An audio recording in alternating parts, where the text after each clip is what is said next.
வணக்கம். தி grow and the farmer. ஒரு விவசாயி தன்னோட நிலத்துல நெல் விவசாயம் செஞ்சுகிட்டு இருந்தாரு.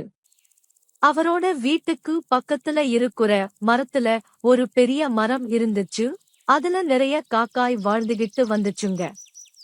எப்பவும் தன்னோட வீட்டை சுத்தி சத்தம் போட்டுக்கிட்டே இருந்த காக்கா எல்லாத்தையும் அந்த விவசாயிக்கு பிடிக்கவே பிடிக்காது.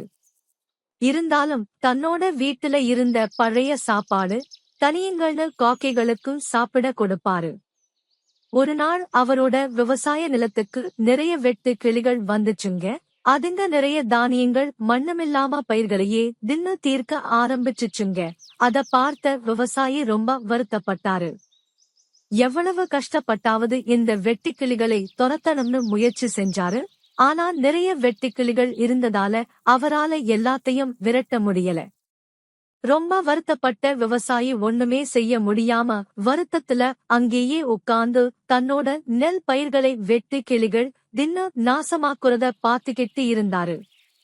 வருத்தமா உட்கார்ந்து இருந்த விவசாயிய பார்த்த காகங்கள் உடனே பறந்து வந்து வெட்டி கிளிகளை பிடிச்சு திங்க ஆரம்பிச்சுங்க. இத பார்த்த விவசாயிக்கு ரொம்ப சந்தோஷம் வந்துடுச்சு.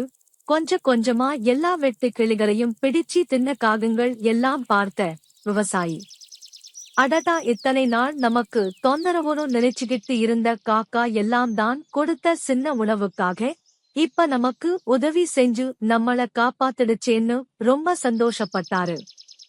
அன்னையில இருந்து காக்காவோட சேர்ந்து தன்னோட வாழ்க்கைய வாழ ஆரம்பிச்சாரு அவரு.